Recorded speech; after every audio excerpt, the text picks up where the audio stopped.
So today I'm going to show you how to check your engine oil on a 2014 Hyundai Santa Fe Sport. So right here, you come down here, it says engine oil. What you're going to want to do is let the engine cool down a little bit and make sure you're on level ground. I'm going to pull that out, wipe off all the oil.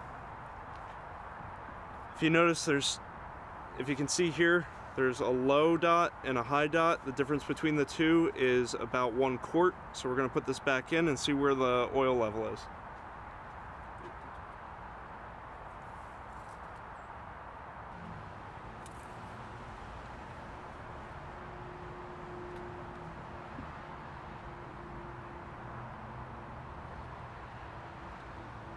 So here we have oil that goes up to about the full level, so it looks like we're good. Here's just a burn mark, so if I go to wipe that off, you can see the liquid's actually at the full. So this is good.